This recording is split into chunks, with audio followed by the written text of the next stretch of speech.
Thank you for joining us again. My name is Vishal Mangalwadi, and I'm discussing Prime Minister's slogan, Make India Great Again.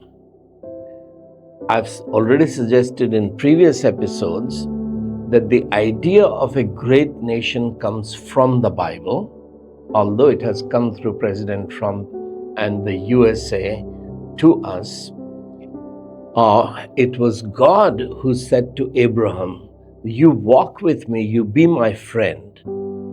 I will bless you, I will make you a great nation, I will make you a light to all the nations, that they might know how to become great nations." This is God's work of redemption. What does it mean to be a great nation? I said in previous episodes that one of the meanings is God says to Abraham, "I will give you a land flowing with milk and honey, with abundance." That's why Jesus came, to give abundant life.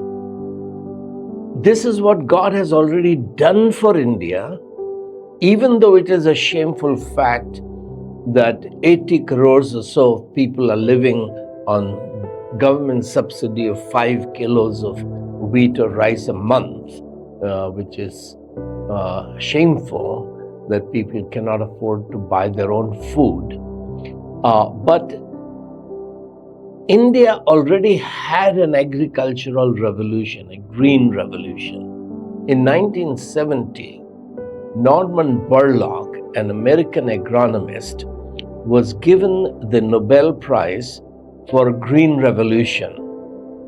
He had developed basic scientific breakthroughs of developing special variety of wheat, rice, etc. in Mexico, which were resistant to some diseases, resistant to heat, had short duration for the crop to mature.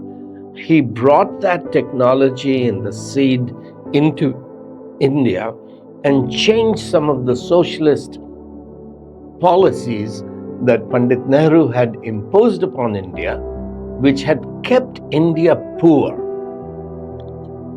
Most Indians were living on subsistence farming. They didn't have enough to eat.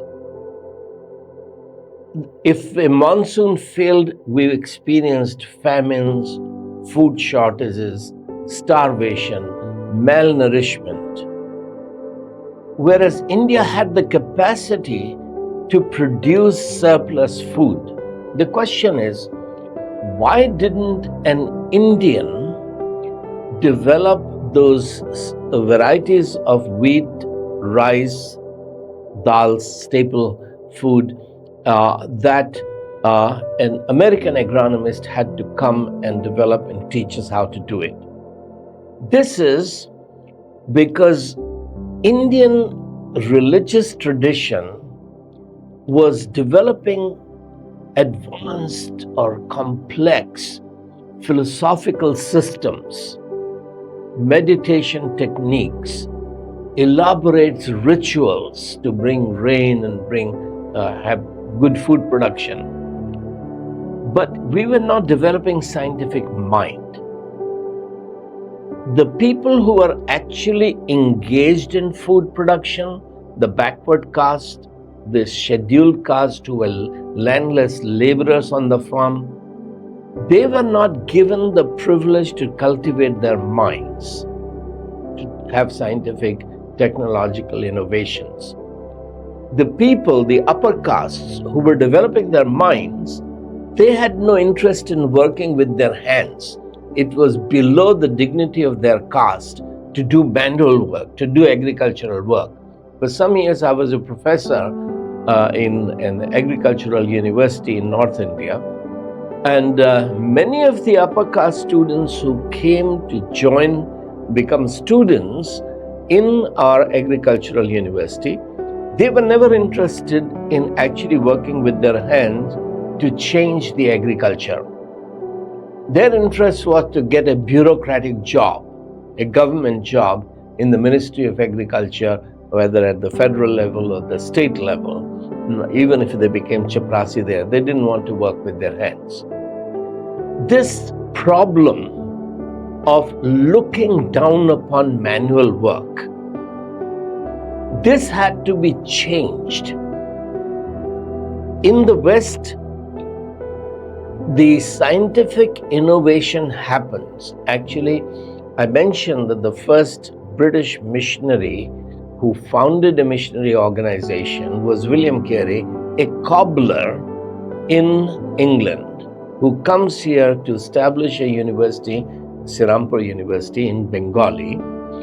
He also built India's the second best agricultural botanical garden.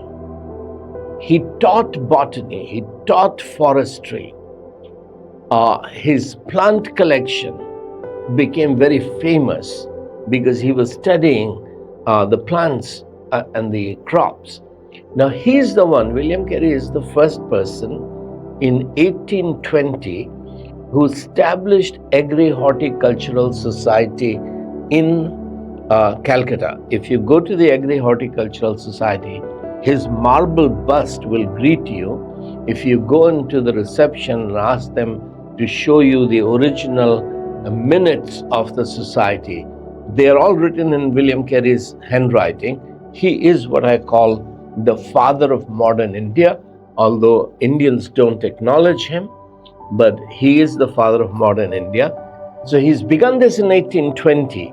It has taken 150 years for 1970 for Borlaug to get the Green Revolution. In between, there is Sam Higginbotham, an American Presbyterian missionary who comes from America. He studied philosophy in Princeton University, but he comes to America to bless the Dalits, because the true wealth of the nation, as I said, is in the heart and minds of these oppressed children, Dalits. He wants to educate them. He wants to transform them, because uplifting them is uplifting India, making their intellectual abilities, their creativity available to the whole nation. So Sam Higginbotham established Allahabad Agriculture Institute, just 2 miles up north of the Sangam, where we just had the Kumbh Mela, where they say maybe 660 lakh people came to take a dip in the Sangam, the waters of Yamuna and Ganga's confluence. All of India's great sages, saints, scholars, kings, politicians, businessmen come to Sangam. Not one of them ever built an agricultural institute to move the backward castes who were cultivating the India's soil to produce food. Not one Indian built an agricultural institute to improve the food production, to transform India's economy. So this book, Moving Backward Castes Forward, this is an issue which the recent census of Bihar state revealed that more than 84% of Bihar is backward castes, which includes OBC, other backward castes, but also SC and ST. Almost 84% are backward. Why are they backward? Who made them backward? It is denying them the opportunity to develop their mind and use their mind to transform their agriculture. Bihar is one of the most resource-rich state in India, especially when it included Jharkhand. It is one of the richest, should be the richest state in India, but their minds were kept backward. To develop these people, their minds have to be made forward, and that's the process of education that we discussed in an earlier episode, and that is what William Carey begins to do through Agri-Horticultural Society of India, and Sam Higginbotham through founding the Agriculture Institute in Allahabad, now Prayagraj, which becomes a university. But There was challenges of so much water resource available in India. Take Ganga canal system. Ganga and Yamuna are coming from the Himalayas and they travel through UP and meet in Allahabad, the Sangam. The land between is called Doab. In 1840, this is 17 years before the great revolt of 1857. In 1840, there was a famine in North India because monsoon had failed. But why is our agriculture dependent on monsoon? Because no king, no Maharaja, no empire had ever built barrage, Ganga barrage or Ganga canal system to use that water which is coming from the glaciers to irrigate North India. This is what a military engineer whose father was a pastor in Chennai, a British pastor. The son studied engineering in England, came to serve India as a military engineer, and he said that we can build Ganga barrage and then channel the water miles and miles, hundreds, thousands, lakhs of acres of land can be irrigated whether rain or no rain. Now, there is a video on YouTube done by the current director of Ganga Canal Project. He's a Hindu, and he points out that it was Brahmin priests who oppose making barrage or dam on Ganga. This is this holy river, you can't control it, you can't establish human dominion over it. So the British had to bribe the Brahmins that no, we'll build ghats on Haridwar, Rishikesh, so that people will be able to bathe in the holy rivers even during monsoon when the river is flooded, because we will control the waters and you will have 12 months of business, religious business. Now this is, at this point, East India Company is ruling Britain, but it's a private commercial company. The directors do not want to invest money in building a barrage and building canal system. So it is British Parliament which gives the money so that these military engineers can build the barrage and build the canal system, which no Indian Maharaja or Mughal Maharaj or ruler Shahanshah has done for India. Now, this had already been done with Godavari belt, where Sir Arthur Cotton built the Godavari barrage, which is now called Arthur Cotton barrage, and turned that whole area of delta of Godavari river in Telugu-speaking India into the rice bowl of India.